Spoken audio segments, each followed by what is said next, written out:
La defensa del acusado puede formular su alegato final. Bien, señores jueces. Con pena debo indicar, señores magistrados, que la Fiscalía única y exclusivamente se ha limitado a rajatabla a enumerar como una especie de listado de check los criterios de validez de una declaración de una agraviada, conforme, entiendo, a los fundamentos 10 del Acuerdo Plenario 2-2005. Sin embargo, señor magistrado, olvidó algo que ella ofreció probar en sus alegatos de apertura.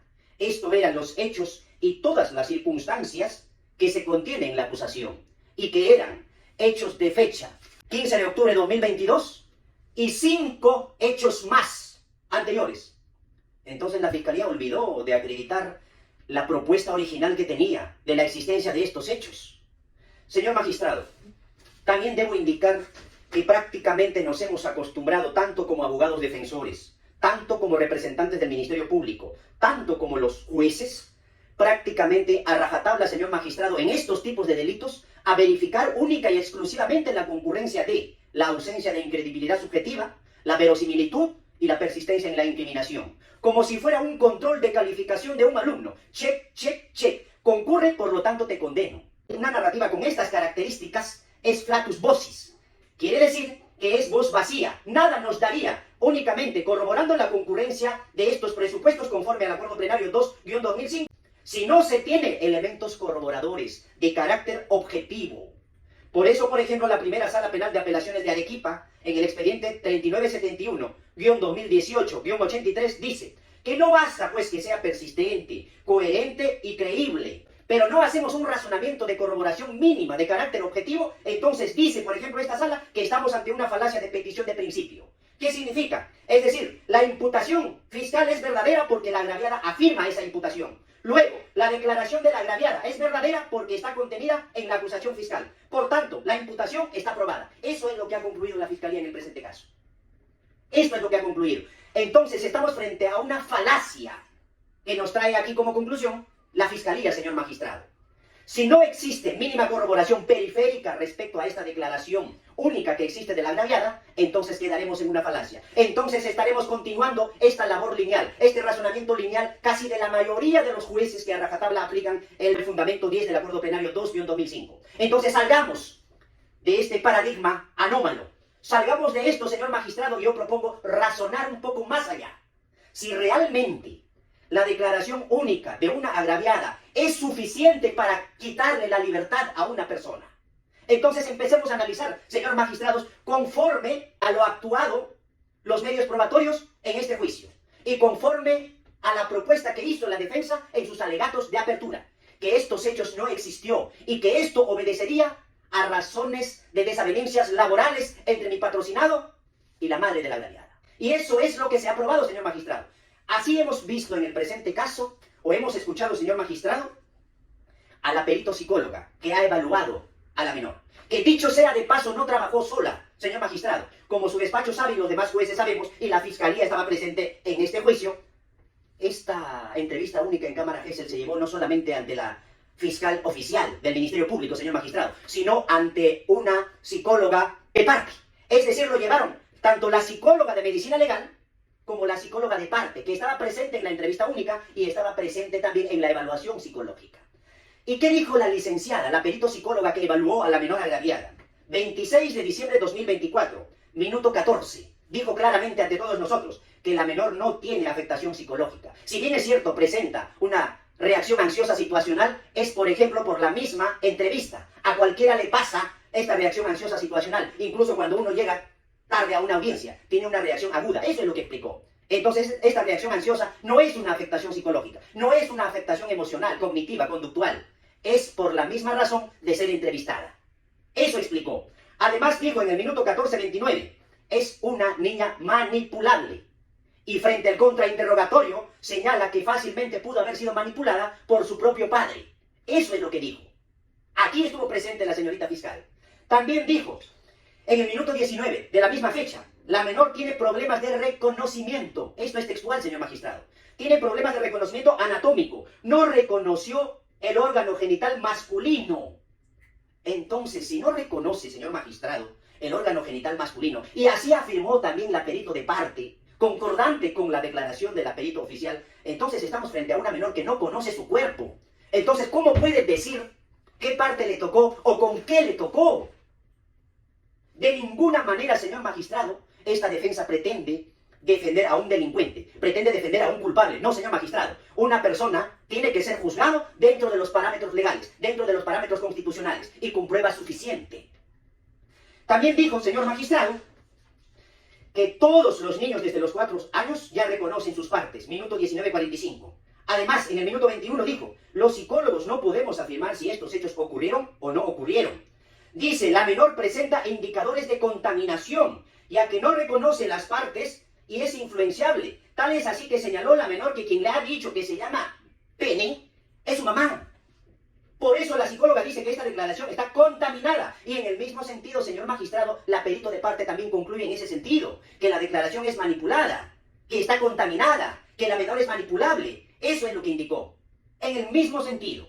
Ahora, también dijo en el minuto 22:25, textual, la madre habría brindado esa información. De que la mamá le dijo que así se llamaba eso. Eso es lo que dijo la perito. Entonces no es la menor. Entonces es errado lo que dice la señorita fiscal en la presente audiencia. Ahora, en el minuto 23:35 segundos, señores magistrados, dice la psicóloga, si bien es cierto, hay un relato, pero hay una situación que ella no puede deslindar, que si se dio o no se dio. Eso dice la psicóloga, señor magistrado. Entonces esta declaración no es coherente, no es sólida, señor magistrado. Ahora, no sabe qué cosa es pene, pero ella refiere sin reconocerlo. Eso es lo que dice, señor magistrado. En el minuto 27 dice que la menor presenta un relato confuso.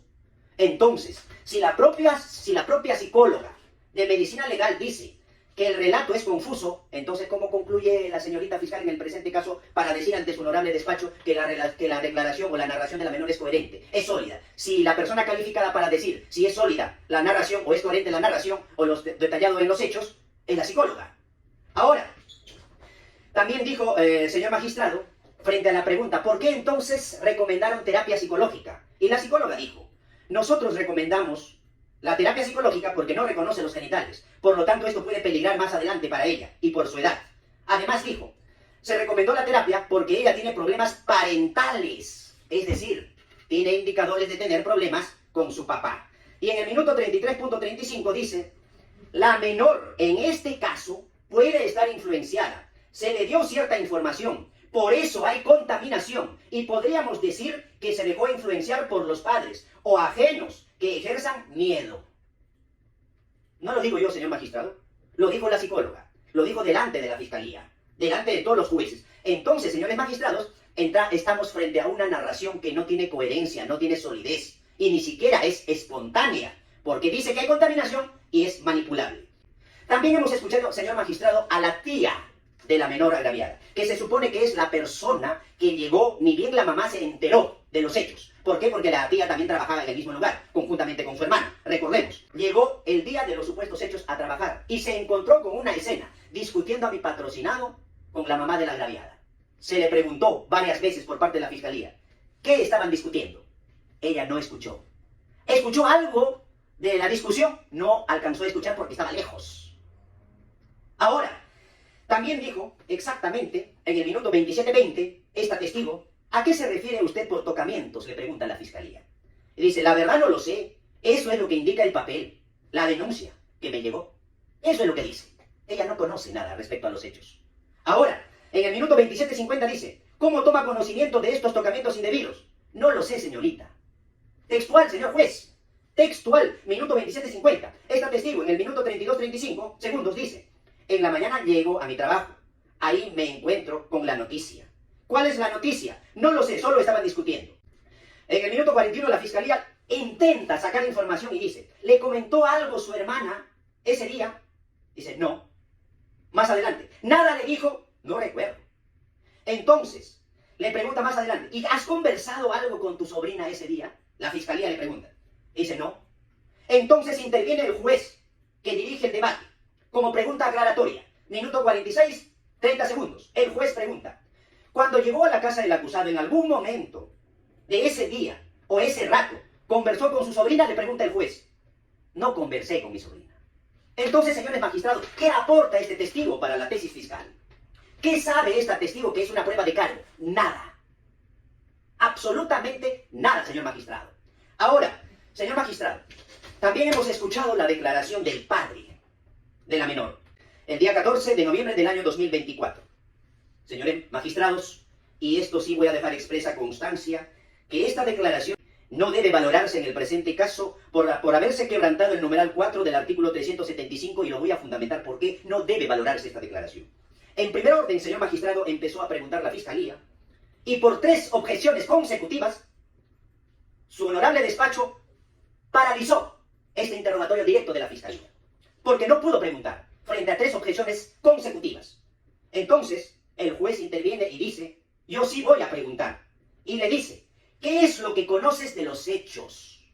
Sin que haya existido preguntas respondidas por parte de este testigo. Sin que haya existido preguntas por parte de la Fiscalía. Sin que haya existido contrainterrogatorio por parte de la defensa, porque no había nada que contrainterrogar. Entonces, se vulneró el numeral 4 del artículo 375, donde el juez única y exclusivamente puede preguntar cuando existe algún vacío. Pero este vacío tenía que haber nacido de las preguntas que dio la Fiscalía o el abogado defensor. Entonces, ¿qué dijo en esa declaración? Sin perjuicio de que la defensa solicita que no debe valorarse, pero ¿qué dijo? Que él sabe de estos hechos porque le contó su esposa. Y su esposa sabe de estos hechos porque le contó su hija. Señores magistrados, ¿qué puede aportar este testigo? Absolutamente nada. Sin perjuicio de que no aporta nada, dejo la expresa constancia antes señalada, señores jueces, con el debido respeto. Entiéndaseme, por favor, que yo soy un abogado defensor. Ahora, señores magistrados, hemos escuchado también, señores magistrados, a la madre de la menor agraviada, que se supone que sería la primera fuente, la primera persona a quien le contó la menor. Esta madre no conoce de la cantidad de los hechos. No conoce de la cantidad de los eventos, no conoce los detalles, no conoce el modo, no conoce la forma, no conoce la circunstancia, no conoce el tiempo. ¿Cuándo pasó? Únicamente hizo referencia a la fecha del día 15 de octubre de 2022. Los demás hechos que se recogen en la acusación, nada sabe. Sin embargo, este testigo es útil y pertinente y clave para demostrar la tesis de la defensa. Que en el presente caso sí existía, pues, una animadversión o una desavenencia laboral. Ella dice, cuando se le pregunta, ¿existió algunos problemas con el acusado?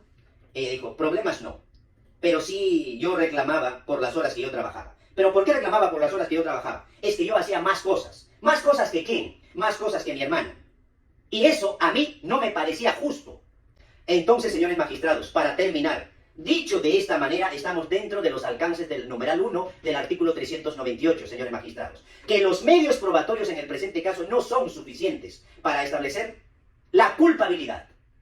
Entonces, la tesis es insuficiencia probatoria. Efectivamente, ¿por qué no se puede probar? Por insuficiencia probatoria. ¿Respecto a qué? Respecto a cada uno de los hechos y a cada una de las circunstancias que tenía que probar la Fiscalía. Si existe prueba desde la tesis defensiva fiscal, esa prueba es nimia, esa prueba es débil, esa prueba es insuficiente para privar de la libertad a este padre de familia. Entonces, señores magistrados, siendo así, no supera pues el test de verosimilitud interna, la coherencia y solidez, esta declaración de la agraviada, y no supera el test de verosimilitud externa, porque no converge pues corroboraciones periféricas de carácter objetiva, como así se establece ya y se pide ya ahora, conforme a la Corte Suprema lo ha señalado en el recurso de nulidad 3005-2016, Lima Sur, segunda sala penal transitoria de la Corte Suprema. Por razones por las cuales, señores magistrados, esta defensa, por insuficiencia probatoria, solicita a su honorable despacho que se absuelva a mi patrocinado de los hechos materia de acusación.